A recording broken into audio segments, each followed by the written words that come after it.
Hey friends, welcome back to Homestead on a Prayer. We're off to the garden bright and early this morning. I've got lots of stuff I want to get done today.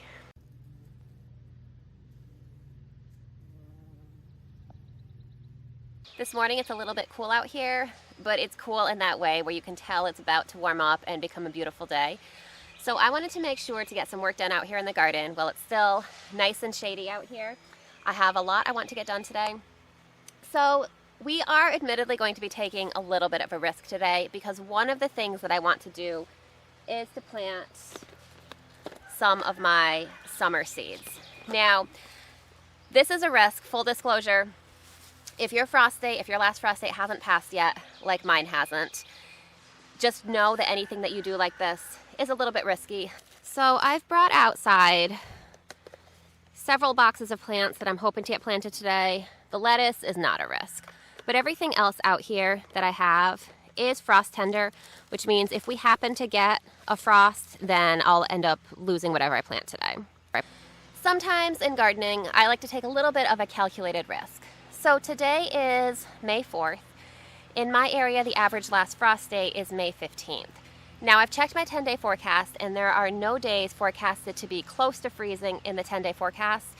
There are still, so the 10-day forecast should put me up to about May 13th, which still gives me a couple days that I really have no idea what to expect. And you know, even the 10-day forecast tends to change. So I'm gonna plant some seeds for these plants today, knowing full well that it's a risk. Now, I do not recommend doing this if you're limited on seeds. As you can see, some of these I have plenty to spare. These are rattlesnake pole bean seeds that I saved from last year, and I could not believe how many my plants produced. So if I lose some of those, I still have many more than I need. Now, I know some people will probably say that there isn't a whole lot to gain by it because until the soil really warms up, these plants aren't really going to take off anyway. So I am not going to be planting my full summer garden out. I'm just going to sow a couple seeds, take a little bit of a risk. Sometimes I think it's worth it to take a little bit of a gamble because at this point in the season, we don't always have another frost. There's definitely a chance. But since we don't always have another frost, if I plant some of these out, I might end up with an extra early harvest of some of these things. I will be planting more of each of these once the soil warms up a little bit more and once our last frost risk is definitely past. One other thing I want to do today is plant out some of these plants that I have from winter sowing. This is a little bit of a weed that grew up along in here.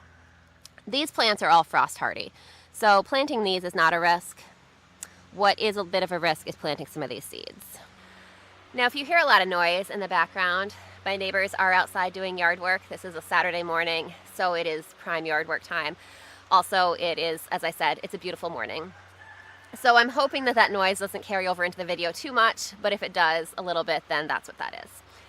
Now, when it comes to assessing risk in the garden, I'll say you just need to decide for yourself how much risk you're comfortable taking.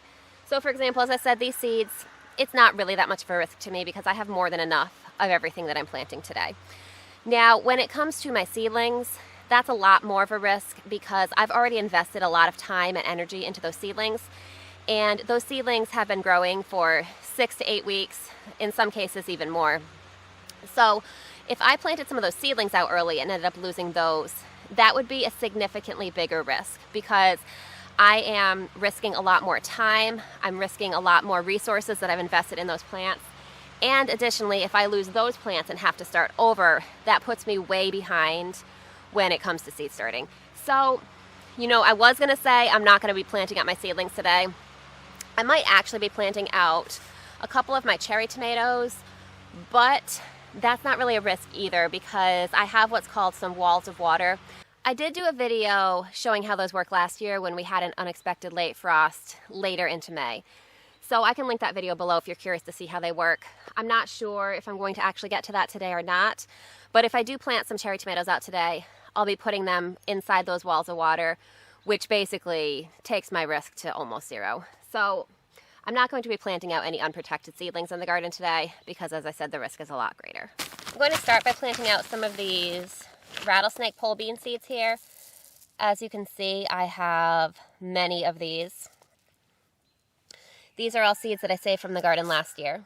I like to plant my pole beans along these arch trellises here every year.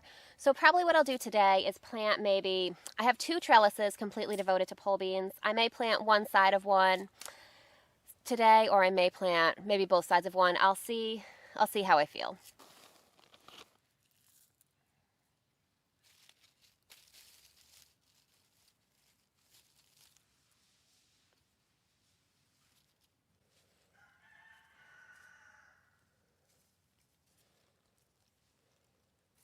In my experience, beans are one of the easiest and most reliable things you can grow in the garden.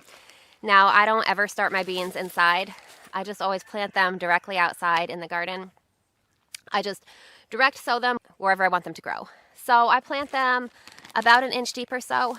Now, on a trellis like this, I like my trellises to be really full and completely covered. So what I usually do is plant 2 to 3 bean seeds along each wire part of the trellis here. And then, honestly, I don't even usually thin them. So usually I'll get 2 or 3 germinating on each. I usually get almost full germination. So the majority of them germinate. And then I have these beautiful lush trellises all summer long. I also have these bean seeds that I saved from last year. These are Vortex bean seeds. You can see I do have another packet in one of my seed boxes of the house about the same size, but I don't have quite as many. And these are purple potted pole beans. So I'll have to decide if I want to plant any of these today. Now I should make a note with my bean seeds. I have the different varieties. I didn't do anything to prevent cross-pollination, so it's possible that there could be some crosses between all of these beans here. Beans are self-pollinating, and it is less common to get a cross with beans than it is with something like cucumbers or squash. So it is completely possible that these seeds are just completely pure, but I know that there is a chance for cross-pollination, and I'm okay with that. So we'll just see what happens as the season goes on. Now, when it comes to my winter squashes and my cucumbers, I started some of each of these early inside my house, and I plan to direct sow some as well. So these type of plants generally prefer to be direct sown because they don't really like their roots disturbed. They also usually grow quickly enough that you can get a decent sized harvest from them, direct sowing them in the garden and not having to worry about starting them inside. So direct sowing whenever it makes sense is my preferred method because it's just easier and generally leads to healthier plants. But I am starting some of these inside for a couple reasons. My cucumbers have been plagued the past 2 years by some kind of pest that's basically been nipping the tops off the seedlings as soon as they germinate. And I've tried protecting them in various ways. It hasn't really worked. So I will probably direct sow some cucumbers, but I do have backup seedlings that I started inside my house in case those get taken. And then, if they all survive, then we'll find more space for all of them. Now, winter squash, I have tried direct sowing, and I found when I direct sow outside, I don't have the best germination with winter squash. So this year I'm doing a little experiment where I am direct sowing some and starting some inside, and we'll compare and see how they do. Summer squash, on the other hand, has been consistently more successful for me when I just direct sow it. I used to every year start some summer squash seeds inside my house to get a little bit of a head start and an earlier harvest, and then I would direct sow more basically at the same time that I transplanted out the transplants that I started in the house. And what I found was consistently every year, the direct sown plants would overtake the transplants and end up yielding definitely much better and sometimes even earlier than the transplants. And because that was a consistent thing every year, I stopped even trying to start some inside. I just plant them all directly outside now. So I think I might stick a couple of these in the ground today. It's not really as warm as they would like, so again, a risk, but I will be planting more a little bit later as the season goes on. So over here is one of my tomato beds. You can see in the back I've got lettuce growing. I'm going to be having some tomatoes growing on this trellis. This area in the front, you can see I've got a couple onions that I transplanted out here. But I'm thinking this will be where I am going to plant some of my summer squash. So let's take a look at varieties for this year. I definitely want to grow the long white of Palermo zucchini. Cocazelle is a favorite. This is reliable. I definitely want to grow that.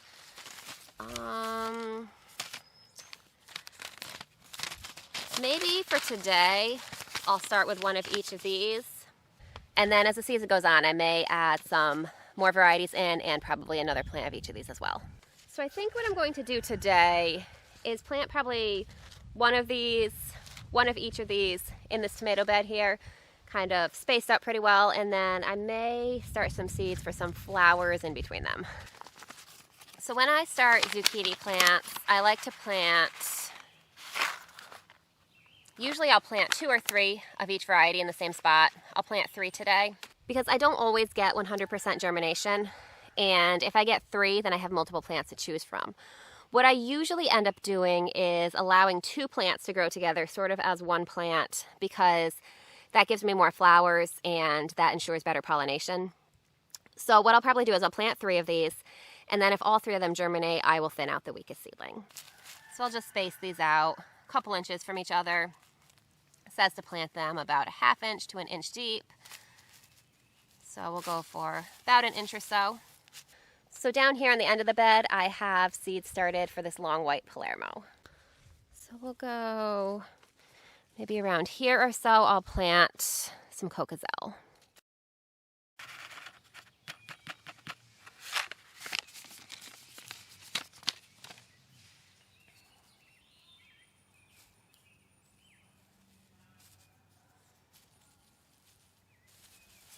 So one other thing I definitely want to experiment with planting today is some flowers that are going to be scattered around the garden. So here from this pile, I mostly want to plant nasturtiums, zinnias, and cosmos. These are all frost tender flowers, so all a bit of a risk, but I have extra seeds of everything I'm going to plant today. So I think what I'm going to do is start in the area over where I just planted those zucchini seeds and add a few flowers there. Nasturtiums are some of my favorite flowers to grow in the garden, and I mean, you can see I have a lot of varieties here to choose from. So I'm going to put an assortment of a few different varieties. These are fairly low growing, so I'm going to put them around the edges of this bed here. I've got onions around the edges of the bed too, so I'll try to interplant them so they don't really interfere with each other. You can see that these nasturtium seeds are pretty big and they're pretty tough too. I find that nasturtium seeds can be a little bit challenging to really germinate. So what I like to do is kind of basically rub the edge of the nasturtium seed against a rock to just rub a little bit of this hard seed coat off.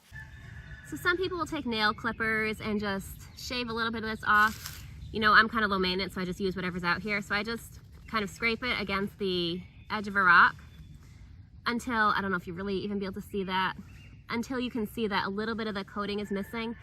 That will allow it to absorb the water. It needs to germinate and germinate more quickly. So right here along the edge of the bed, you can see I've got some alyssum here, some tiny poppies just transplanted here, and we'll put our nasturtium right in there. So both summer squash and winter squash are really heavily reliant on pollinators to be able to bear fruit. Squashes have male flowers and female flowers. They're not self-pollinating the way a lot of other plants are. Tomatoes, beans, peas, they have complete flowers where they can really be pollinated very easily. Plants like cucumbers and zucchinis and squashes really need pollinators to actually get pollinated and to bear fruit. So because of that, I like to plant flowers along with my squashes that are going to attract pollinators. So I've got some zinnia and cosmos seeds here. I'm going to plant some of these towards the back of the bed because these get taller. So I normally plant really colorful flowers. This year I decided to try some of these snow puff, which are a double white flower. I thought that would give some interesting contrast in the garden. So I'm going to plant at least one of these in this garden. And maybe I'll do 2 of these and also a zinnia. I think this one might be a good choice for this garden here. I do need to keep in mind as I am figuring out exactly where to plant these that I do have tomatoes that are going to go against this trellis here, so I need to make sure to leave enough space for those.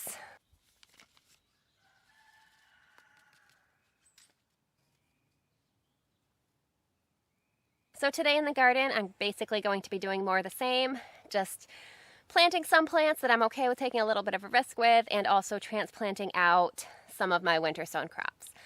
So I will definitely show you how this garden fills in. We'll do a garden tour probably once I get my tomatoes planted, which will actually be not that long from now. So thank you so much for hanging out with me in the garden today. I'd love to hear how your gardens are growing. And I would love to hear, do you ever take a little bit of a calculated risk in your garden like this? Do you feel like it pays off? Do you think it's worth it, or no? I'd love to hear your experience. So I hope you're having a great day, and I can't wait to see you soon. I'll see you next time.